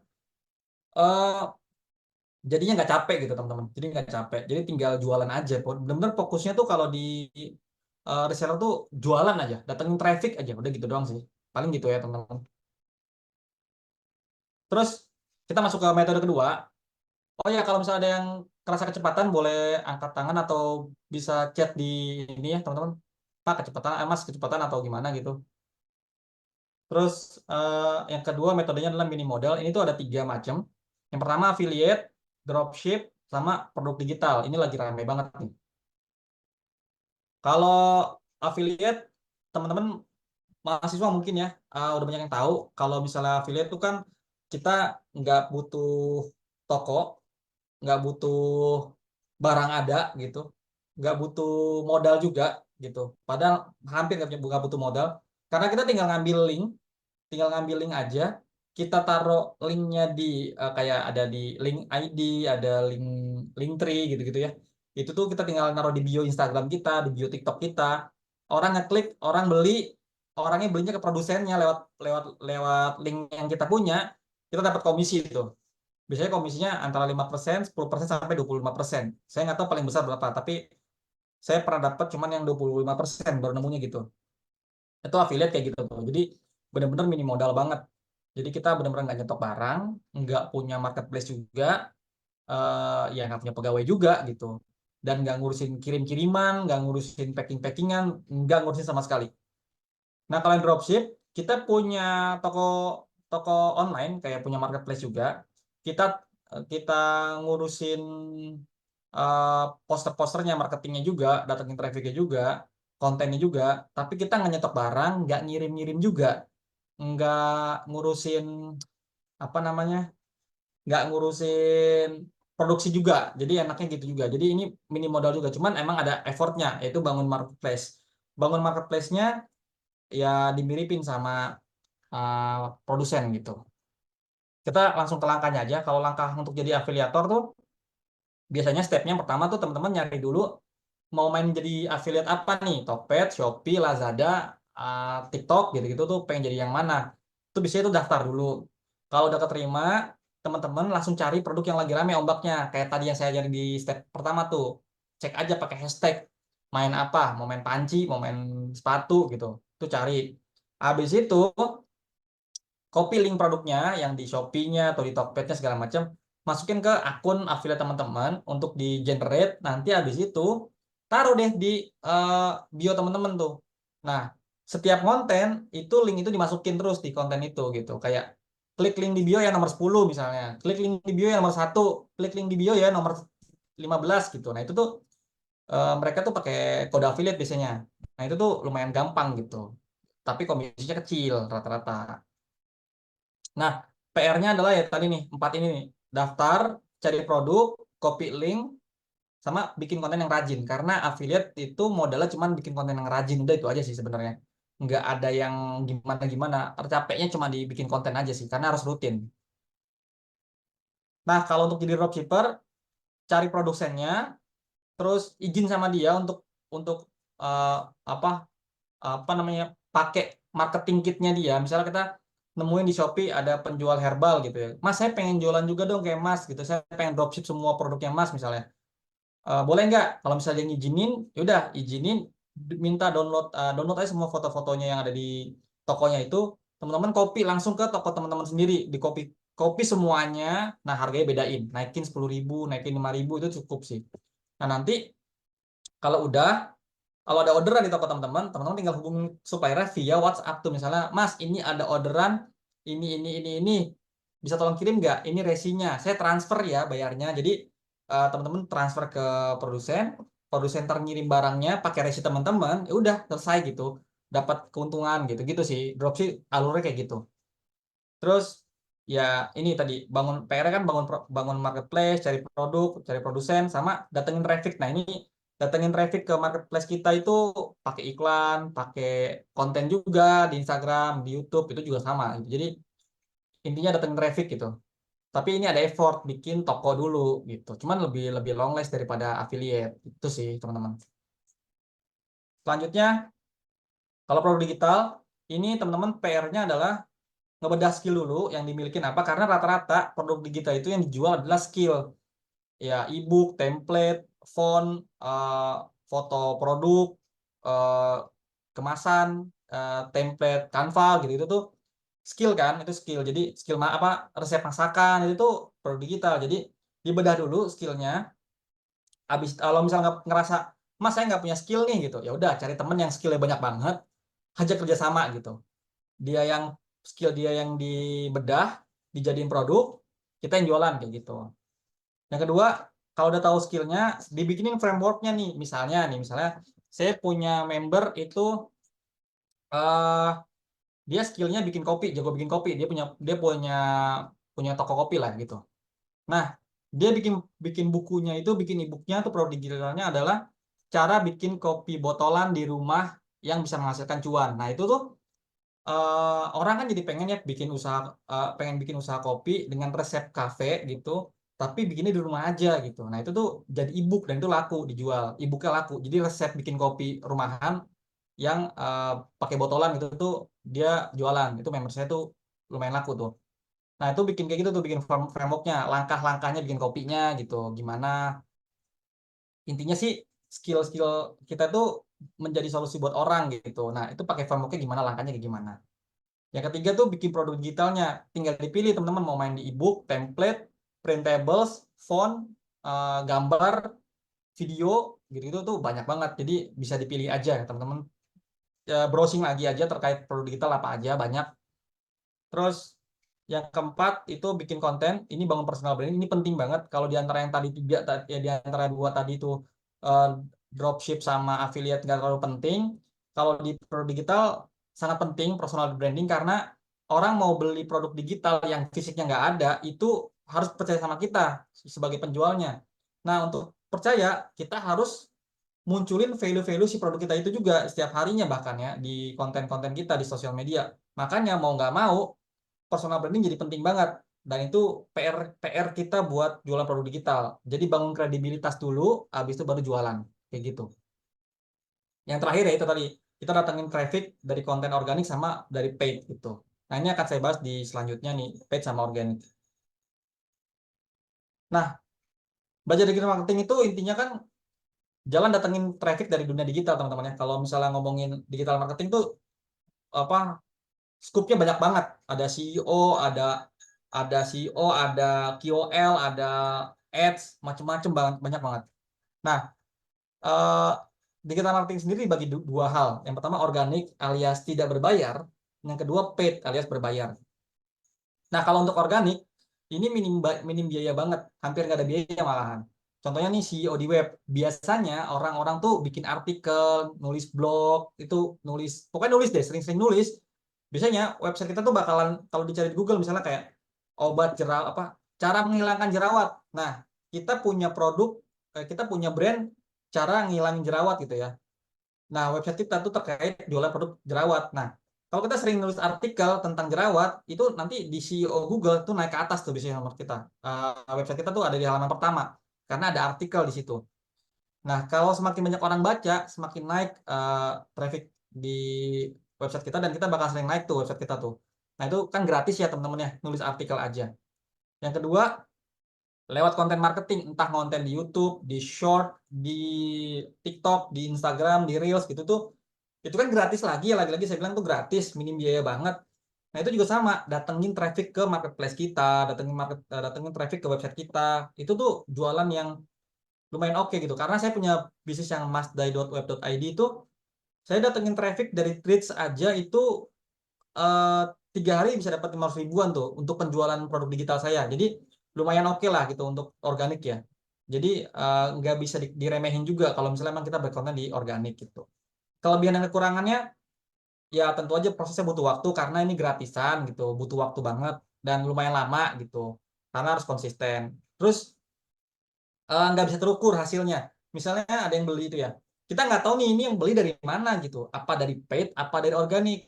Kalau kita ngejalin dua-duanya, misalnya kita ngiklan juga atau kita KOL juga, tapi kita organik juga jalan. Nah, kita nggak tahu nih ini organik apa dari paid nih gitu. Jadi kita nggak bisa ngukur, itu nggak bisa ngukur keberhasilannya. Terus kita nggak bisa tahu konten mana yang ngedatengin gitu. Ya mungkin untuk beberapa platform kayak TikTok mungkin kita bisa tahu ya dari viralnya. Tapi untuk beberapa platform ya susah ngukurnya gitu. Terus yang ketiga tuh melelahkan karena kita harus sering-sering banget bikin konten sama sering-sering mantau sosial media yang mana itu lelah banget. Tapi kelebihan bangetnya itu adalah lebih murah aja gitu. Gitu sih. Itu untuk kelebihan dan kekurangannya. Nah, untuk paid itu dengan biaya berarti sama aja. Ada dua yang saya tekanin. Sebenarnya banyak banget teman-teman. Cuman saya eh, bahas ini dua. Yaitu tuh yang pertama KOL, Key Opinion Leader, atau orang biasanya tuh endorse atau pay traffic. Bahasa marketingnya tuh KOL, Key Opinion Leader. Jadi kita tuh eh, punya brand nih. Misalnya saya pernah punya brand spray pengusir tikus. Jadi dengan spray itu kita nggak bunuh tikus tapi kita ngusir tikus. Nah, kita ngirim ke endorse ke selebgram, tapi kita ngarahin dia untuk bikin kontennya kayak gini gini gini gini. Kita bikin skripnya. Jadi dia ngikutin tuh. Oh yaudah, oke, saya kebayang nih gambaran kontennya bakal kayak gimana. Nah, itu KOL. Tapi kalau teman-teman pay traffic biasanya tuh kita ngirimin barangnya, udah suka-suka dia aja mau di review gimana setelah dia gitu. Tapi kalau untuk KOL yang apa namanya yang udah bayarnya lumayan gede dan emang kita fokusnya buat ngebangun brand, rata-rata kita harus kasih script tuh, suka nanya dia, emang maunya gimana mas, digambarin gimana nih produknya, emang maunya kayak gimana, angle-nya gitu-gitu. Jadi suka nanya tuh. Biasanya yang mahal-mahal suka kayak gitu untuk KOL yang mahal-mahal, tapi untuk yang paid traffic biasanya suka-suka mereka aja gitu nge-reviewnya. Tapi sama intinya itu KOL juga. Yang kedua itu ads, ada Meta Ads, ada Google Ads, ada TikTok Ads. Itu mungkin ada pembahasan berbeda terkait ads, cuman em, teman-teman semua suka kan kalau nge-scroll di Instagram gitu tiba-tiba ada iklan gitu ya. Itu kan iklannya di Meta Ads. Di Facebook juga sama, lagi scrolling tiba-tiba ada iklan gitu, itu di juga Meta Ads. Google Ads juga sama, kalau kita lagi buka YouTube ada iklan, itu kan iklan di Google Ads tuh. TikTok Ads itu juga sama. Kalau kita lagi scrolling di Instagram, di TikTok, ada iklannya tuh sekarang. Entah 5 apa 6 slide itu biasanya suka ada iklan. Kalau di Meta, story itu 5, biasanya 5, 5, 3 sampai 5 slide itu biasanya suka ada iklan. Kalau scrolling feed itu antara 3 sampai 5 juga ada iklan sekarang kayak gitu. Rata-rata kayak gitu. Nah, untuk kelebihannya ya prosesnya emang butuh waktu tapi lebih cepat, kayak misalnya cuma sehari 2 hari itu udah kelihatan, terus hasilnya bisa terukur, kita bisa tahu nih konten mana yang oke, copywriting yang mana yang oke, landing page-nya oke apa enggak, website-nya didatengin berapa orang sehari, closing-nya berapa orang dari pengunjung itu tuh bisa diukur banget. Kalau pakai ads tuh bisa diukur dan itu eh, menurut saya lebih worth it daripada yang organik gitu. Tapi biayanya emang lumayan gitu. Contohnya kalau di Meta aja, Meta Ads itu seharinya minimal ngiklan 50.000 per day. Jadi kebayang kalau kita ngiklan untuk sebulan penuh gitu. Kayak gitu-gitu. Jadi mungkin ini penjelasan saya terkait 3 langkah memulai usaha di dunia digital. Jazakallahu khairan untuk teman-teman semua yang udah nonton sama eh, Bu dosen dan Pak Dekan dan kawan-kawan lainnya. Terima kasih banyak. Kalau misalnya pertanyaan silakan diajukan dan kalau misalnya kecepatan mohon maaf banget gitu. Silakan. Baik, terima kasih ya Pak Mas Hidayat. Ya. Isi materinya daging banget ya ternyata malam hari ini ya, teman-teman. Eh, baik Mas Hidayat nih, izinkan saya bertanya dulu nih sebelum kita akan menyapa audiens. Jadi saya punya pertanyaan nih. Dari sudah pembahasan Mas Hidayat ini, eh, apa sih tantangan utamanya nih yang akan dihadapi oleh para pemula dalam memulai usahanya nih di era digital? Terus apa solusinya, Mas? Tantangannya sebenarnya cuma di konsisten ya, Mbak Imratun. Jadi kalau misalnya di di bisnis digital ini sebenarnya perkaranya itu cuman konsistensi aja.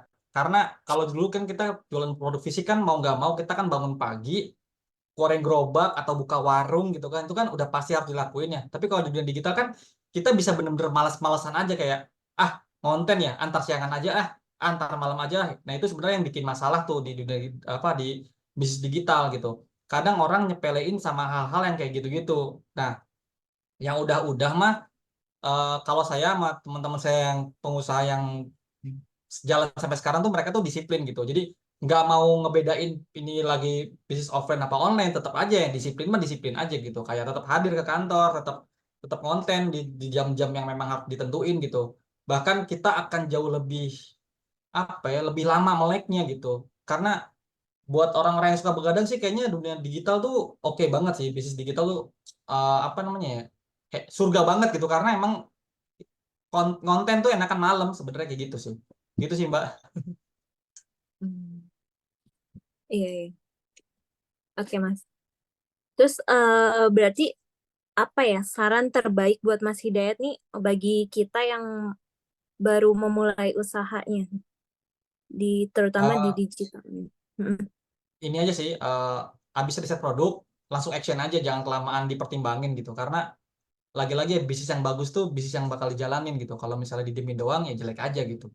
Pokoknya sih jalanin aja, dipraktekin aja, tapi lagi-lagi ya bukan asal jalan gitu. Tadi kan saya udah kasih tahu tuh, habis riset udah dapat yang winning gitu ya. Jangan ditahan-tahan, udah gas aja gitu. Karena percaya sama saya, kita pasti bakal gagal dulu kok di awal-awal. Ya saya bukan nyumpahin, tapi memang kita akan gagal gitu, karena kita nggak tahu sama sama kemampuan kita sendiri kan. Mau kita berguru mentor sama siapapun gitu, kita punya guru juga, tetap aja gitu kita nggak bisa bandingin apple to apple sama dia. Jam terbang dia udah jauh banget, kita masih baru. Gagalnya kita tuh biasa banget, tapi usahain minimalisir aja kegagalannya, jangan sampai gede-gede banget ruginya gitu sih. Tapi kalau gagal mah kayaknya gagal gitu, gitu sih. Action aja. Oke. Berarti harus action ya. Iya. Oke, terima kasih Mas. Ya. Selanjutnya nih buat audiens, saya akan membuka kesempatan audiens yang ingin bertanya. Tapi sebelumnya saya kasih tahu dulu nih, bagian pertama kesempatan diberikan kepada 3 orang penanya terlebih dahulu. Jika waktunya masih cukup, akan kita lanjutkan ke sesi kedua. Oke. Ya boleh, saya persilakan kepada 3 orang penanya. Langsung angkat tangannya dan sebutkan namanya siapa, prodi apa, dan kelasnya berapa. Terima kasih.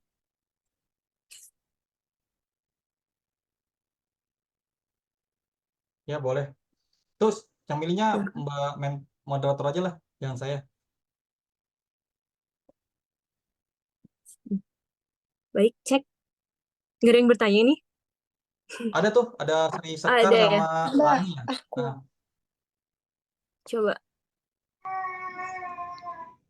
boleh Mbak, Aku Iya, boleh boleh. Mbak Aku siapa? nggak, Serah. ya. suaranya Ah, cukup terdengar enggak? ya, cukup Mbak. Silakan Mbak. Namanya siapa, prodi apa, dan kelas berapa?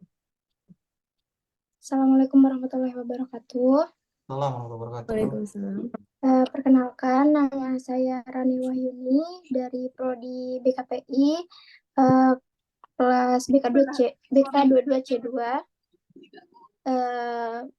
Bapak izin bertanya, Ya. untuk bisnis itu kita tuh harus menyesuaikan fashion kita atau mengikuti sesuatu yang lagi happening gitu. Karena kan kalau misalkan kita ngikutin fashion tapi itu tidak happening gitu. Tapi fashion kita tuh di situ. Kalau ngikutin yang happening kita nggak bisa. Itu baiknya gimana ya? Dan Oke. itu aja. Ini lucu sih emang, kalau anak-anak sekarang tuh mikirnya, saya tadi bilang di awal kan ya, pengennya bisnis yang keren. Keren tuh kan rata-rata sesuai sama passion gitu ya. Nah, Ya, percaya sama saya, kalau kalau mbaknya udah jualan dan ngasilin duit, jadi passion ntarnya gitu.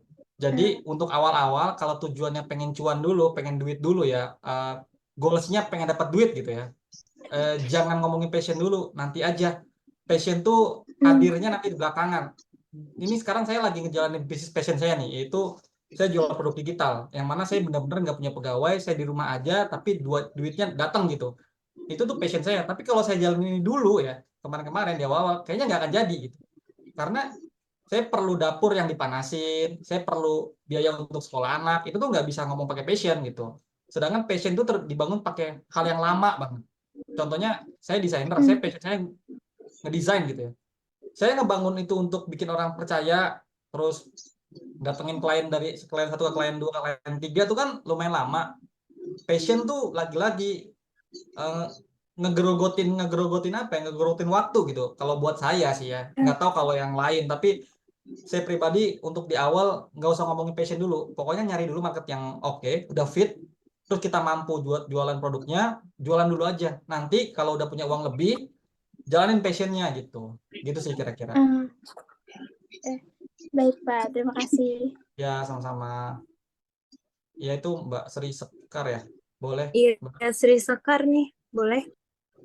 Baik, terima kasih Silakan. atas pertanyaannya. Ya. Saya izin bertanya, Mas. Kalau usaha sesuatu yang viral misalkan ya, biasanya hanya laris di saat atau waktu tertentu, waktu tersebut gitu ya, nggak lama. Misalkan kayak waktu itu viral minuman Mixu kayak gitu ya. Ya, Nah, bagaimana jika kita mengalami omset yang menurun karena dengan berjalannya waktu, apakah harus mengupgrade atau mengganti produk tersebut? Nah, terlebih ini untuk khususnya untuk bidang food dan makanan dan minuman. Terima kasih. Iya. Lagi-lagi kalau kita punya produk yang akhirnya bentuknya adalah tiruan ya. Kita ngomong tiruan nih. Kita ngomong kayak misalnya, oh lagi rame es kepal Milo nih. Kita bikin juga es kepal Milo misalnya gitu ya. Terus tiba-tiba lagi rame-rame, bulan sekian drop nih makanan produknya, jualannya drop gitu. Ya karena itu adalah produk tren, produk viral. Kita emang nggak bisa ngarepin itu untuk long last, nggak bisa, sama sekali nggak bisa. Jadi pilihannya adalah ganti produk lagi, ganti lagi bisnisnya. Nah, dari cuan yang kita ambil dari keuntungan pertama itu, kita putar lagi untuk cari lagi produk viral lainnya. Makanya akan sangat capek kalau kita bisnis itu ikutin yang viral, terus ditiru plek-plekan gitu, nggak di branding. Sebaiknya kita tuh bikin produk yang emang akhirnya kita nge-brand ya.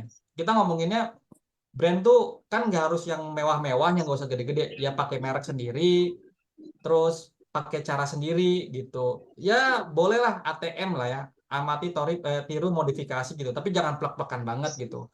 Dikasih diferensiasi gitu produknya, biar ketika si pesaingnya jatuh, punya kita nggak jatuh gitu. Misalnya kayak bakso aci itu kan lumayan viral ya, banyak banget yang niru waktu pas pertama kali ada. Cuman saya ingat banget di sini yang masih bertahan itu adalah bakso aci yang ada daun jeruknya. Nah, itu kan salah satu pembeda dikit ya. Walaupun emang cuma daun jeruk, tapi ya itu tanda aja kalau oh ini yang beda nih, ada daun jeruknya nih enak gitu. Jadi paling nggak kalau misalnya Mbak Sri mau bikin bisnis yang emang lagi viral, jangan bener-bener ikutin banget gitu si viralnya. Kalau bisa dimodifikasi sedikit. Misalnya Mbak Sri kemasannya diganti gitu, atau metode cara pengemasan apa ya namanya, produksinya diganti. Misalnya ya kalau bakso aci jualannya basah, ini jualan kering gitu loh. Jadi kalau bisa kita ambil DNA-nya aja yang lagi viralnya apa, tapi produknya kita modif dikit lah gitu. Jadi nanti nggak bakalan kegusur. Tapi pun misalnya keikutan kegusur nih, trennya turun, ya udah mau nggak mau ganti aja gitu. Karena capek juga kalau pertahanin produk zombie tuh, mau hidup tak mau mati juga susah gitu. Jadi ya udahlah, dikil aja gitu. Oh, berarti harus mengganti produk ya salah satunya Pak ya? Iya, paling kayak gitu sih.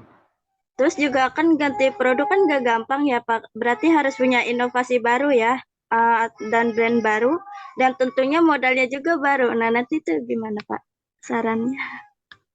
Kalau mau modifikasi lagi inovasi, sebenarnya kalau jualan makanan emang itu kayak Suzuki ya, inovasi tiada henti ya. Sebenarnya emang harus inovasi terus, karena kalau enggak ya bakalan kegeser tuh sama produk-produk baru. Jadi emang harus inovasi terus sebelum ketahuan bakalan turun. Jadi pas lagi rame justru inovasi tuh sebenarnya kayak gitu.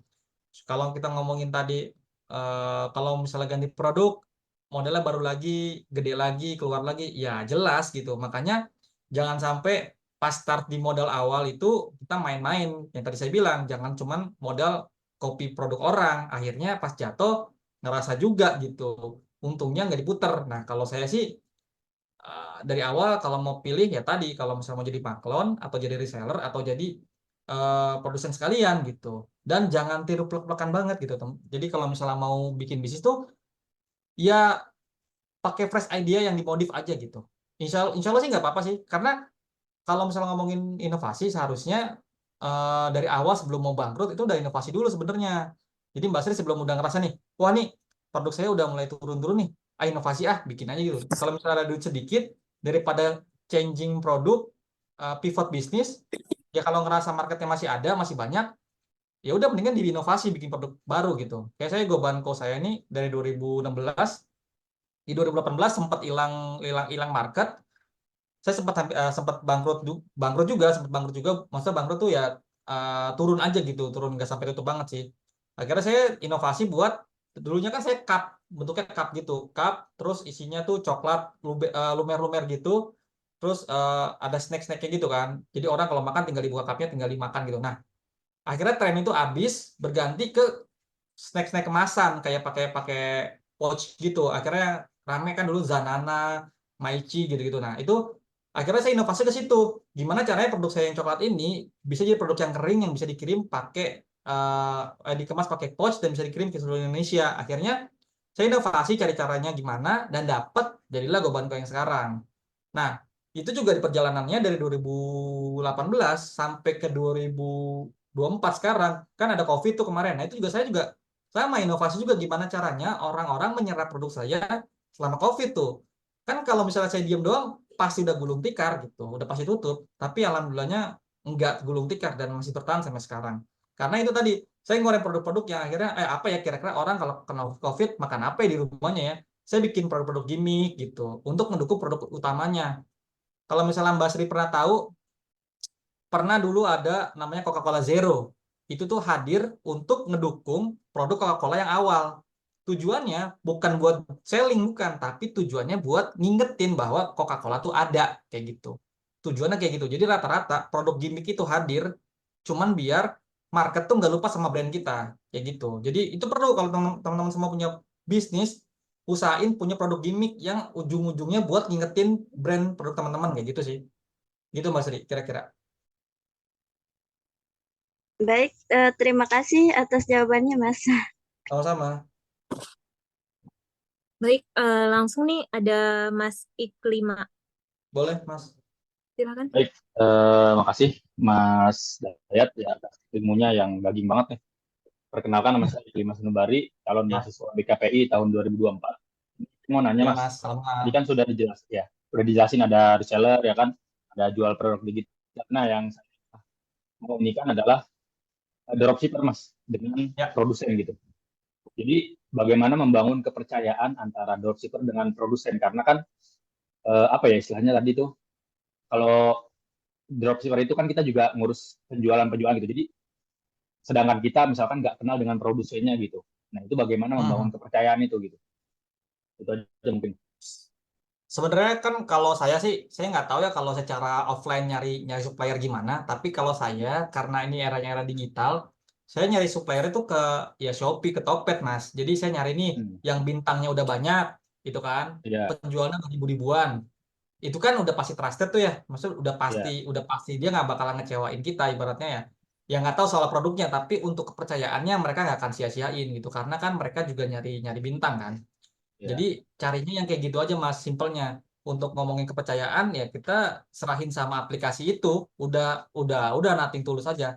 Tapi kalau misalnya teman-teman semua atau Mas punya teman yang emang kayak saya punya teman nih, emang dia jualan di Lazadanya herbalnya kenceng banget gitu ya.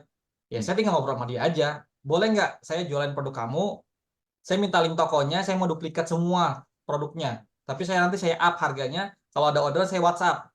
Order saya kirim kayak gini. Nah itu juga bisa. Itu secara offline. Tapi kalau secara online itu kayak gitu doang kok Mas. Jadi habis riset, tokonya bintangnya bagus, udah trust aja gitu, terpercaya. Tinggal chat aja suppliernya. Permisi, saya mau nanya dong, boleh nggak saya dropship? Boleh nggak saya jualan juga gitu. Jadi biasanya sih boleh karena kan mereka juga pengen sales ya, datengin sales. Biasanya sih boleh aja. Gitu sih Mas. Oh ya, makasih Mas. Ya. Pak Agustian. Iya nih Pak Agus. Boleh. Pak, ngobrolnya di rumah aja Pak. Iya, Baik, Pak Hidayat atau Mas Hidayat, ini saya izin bertanya. Saya tadi sempat disinggung mengenai produk digital. Ya, Ya, saya tertarik dengan pembahasan tersebut. Kalau eh, berhubungan dengan prodi kita ini kan prodi bimbingan konseling ya, bimbingan ya. konseling pendidikan Islam. Hmm. Nah, itu kalau kita mau bikin produk digital, ya mungkin bisa ya, karena kan kita kan berhubungan dengan jasa gitu ya, Ya, seperti e-book gitu kan ya, e-book seputar dunia konseling. Mungkin kayak contohnya kita buat e-book judulnya langkah-langkah menentukan minat dan bakat, misal begitu ya. ya bisa. Atau tips dan trik mencapai kesejahteraan hidup, misal begitu ya. Ya, Atau bisa juga mungkin ini ya, saya kepikiran membuat apa konseling online gitu ya, jasa hmm. jasa konsultasi gitu kan, curhat terus nanti orang bisa curhat sama kita gitu. Nah itu kira-kira Ya. kalau di zaman sekarang, kalau kita buat bisnis yang seperti itu potensi nggak ya? Kemudian langkah awalnya berarti kita itu harus bikin website dulu atau bagaimana? Dan langkah-langkah Oke, selanjutnya itu bagaimana? Mungkin bisa dijelaskan, Mas siap, Hidayat. Terima bagus. kasih. Ini aku kasih tahu ya. Ini contoh toko onlineku. Ini yang aku lagi bangun 3 bulan terakhir. Jadi ini tuh produk digital. Ini isinya ada apa namanya e-course terkait gimana cara bikin produk digital dari nol sampai bisa jualan. Ini ada buku e-book terkait modal 4 langkah gimana saya dapetin omset sekian gitu. Terus ada landing page template buat orang bikin landing page buat beriklan gitu. Ada template Canva juga. Ada copywriting, buku copywriting. Ada konten magnet. Jadi kalau misalnya kita bingung bikin konten gimana nih, saya punya rumusannya, frameworknya gimana supaya bikin nggak habis-habis lah kontennya gitu. Jadi kayak kita punya stok konten terus gitu. Terus ini ada tentang buku mengenal pasangan pakai 4 watak. Ya sama ini template-template biasa. Nah ini laku Pak. Jadi saya dari sini aja alhamdulillahnya dapat lah, udah lumayan lah dapat gitu, udah lumayan dalam waktu sebulan kurang tuh dapat lah, ada dua digit mah lumayan lah gitu dapat. Jadi eh, kalau ditanya laku atau enggak atau ada market atau enggak, ada Pak, ada banget karena ekosistemnya lagi kebangun untuk sekarang. Eh, Gen Z dan kaum yang lagi merdeka sekarang ini yang lagi pada kenceng sama gadget ya, udah males Pak ngomongin ongkir. Nah, kalau produk digital itu nggak pakai ongkir. Terus udah gitu, mereka kan senangnya instan ya. Pengennya yang gue bayar aja, yang penting kasih tahu caranya gitu. Daripada harus cari yang gratis-gratisan kayak di misalnya nyari ilmu ini gimana ya ke YouTube ya, nyari ini ke Google, males Pak. Generasi yang sekarang tuh lumayan malas untuk nyari kayak gitu. Mereka mendingan bayar, tapi mereka tahu siapa yang mereka ikutin dan siapa yang mereka ajarin gitu. Yang ajarin mereka, sorry gitu. Nah, kalau untuk generasi saya mungkin kita ke atas, Pak, itu mentalnya cari gratisan, Pak. Misalnya kayak, itu kan ada di YouTube ilmunya. Mending di YouTube aja. Ya itu memang market yang kelas kelas tua kita tuh emang senangnya gratisan, Pak. Tapi untuk yang sekarang itu mereka akan lebih willing bayar, tapi mereka jelas beli sama siapa, ilmunya juga jelas gitu, di apa namanya, di share-nya bener-bener mateng gitu, daripada dia nyari sendiri-sendiri tuh udah males Pak. Jadi kalau tadi Bapak bilang Bapak punya ide bikin e-book A, B, C, D, bikin webinar ini, itu insya Allah sih ada aja marketnya gitu. Tapi kan PR-nya kan caranya tuh Pak ya. Nah, cara jualannya ada di kelas saya tuh Pak. Saya jualan. Jadi kayak gitu. Jadi kurang lebih produk digital emang lagi hot banget. Gitu sih, kira-kira Pak Gus. Strategi marketing ya Pak ya. Iya, dikit-dikit Bu. Baik, cukup ya. Sekiranya ini udah nggak ada yang bertanya lagi ya. Oke, langsung aja saya bacakan kesimpulannya mengenai webinar pada malam hari ini. Jadi kesimpulan webinar pada malam hari ini itu ada 3 langkah ya untuk memulai usaha di era digital. Yang pertama tadi adalah riset market, kemudian ada riset produk, dan juga ada pilih metode dan belajar di digital marketing. Nanti, ya. Terus, dan akhirnya kita telah selesai ya. Terima kasih saya ucapkan kepada pembicara karena telah mau membagi ilmunya kepada kami. Kemudian juga saya mengapresiasi kepada seluruh audiens yang telah hadir, menyimak, dan dengan antusiasnya. Tepuk tangan untuk kita semua yang telah hadir, mendengarkan.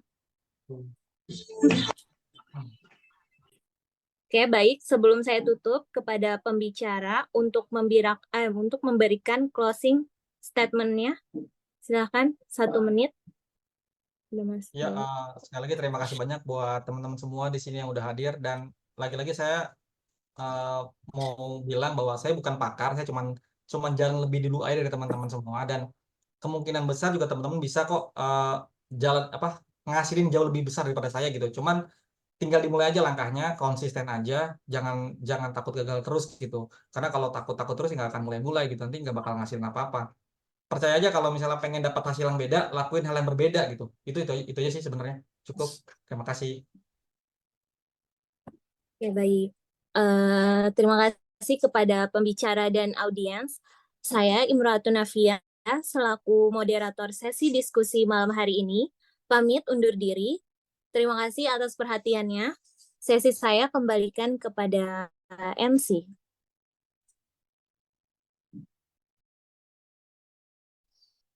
Baik, terima kasih kepada pembicara kita ya, Mas Hidayat, dan juga moderator yang luar biasa memandu acara webinar pada malam hari ini. Teman-teman, pada akhirnya kita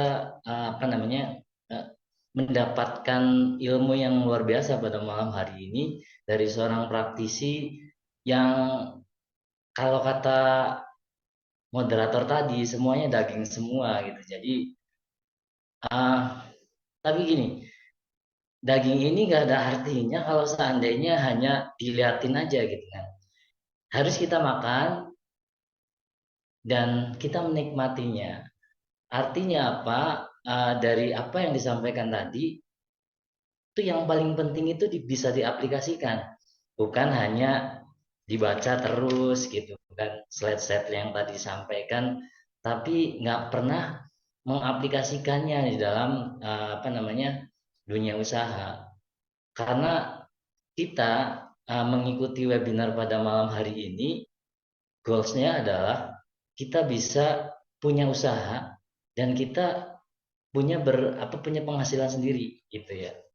Jadi saya terima kasih semuanya kepada moderator, terlebih kepada pembicara ya, Bapak Muhammad Nur Hidayat, Mas Hidayat.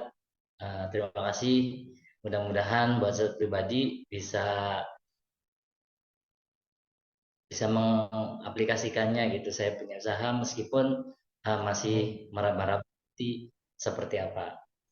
Dan sebelum ditutup, mungkin dari panitia akan memberikan sebuah simbolis sertifikat.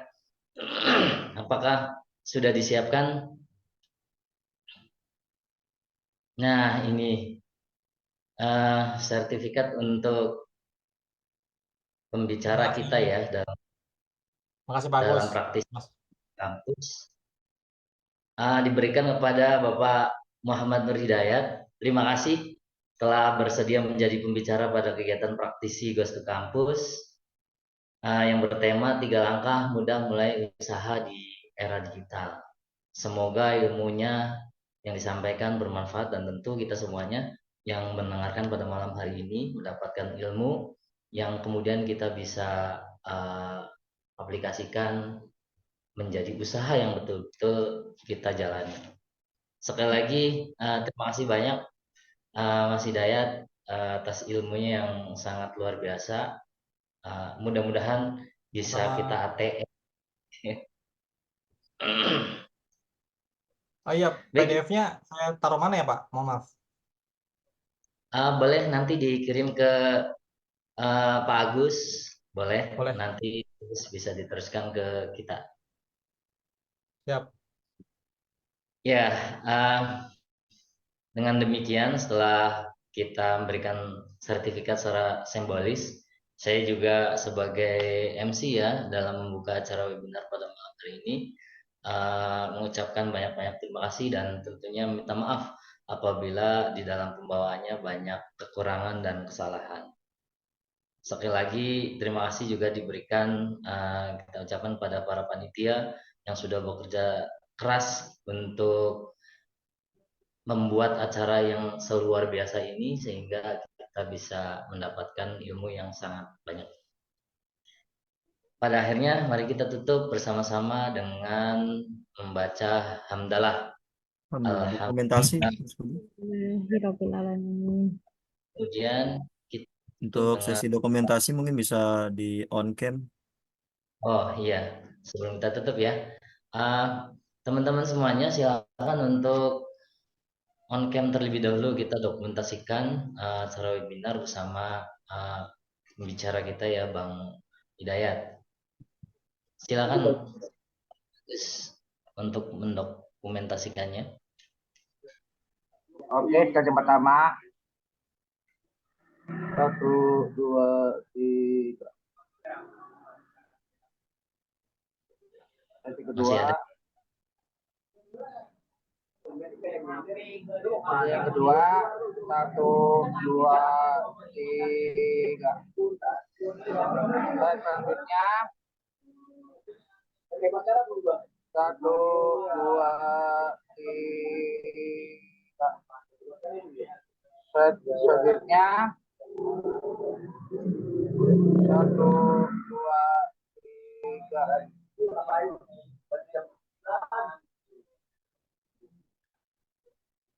Ayo teman-teman yang belum on cam, on cam.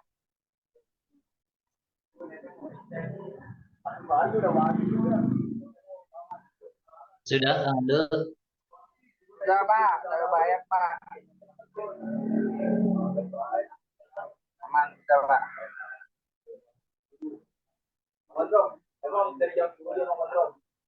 Sudah ya. Baik, kita tutup. Tadi sudah kita bersama-sama ucapkan hamdalah. Mari kita tutup dengan doa kafaratul majelis. Subhanakallahumma wa bihamdika asyhadu an la ilaha illa anta astaghfiruka wa atubu ilaik.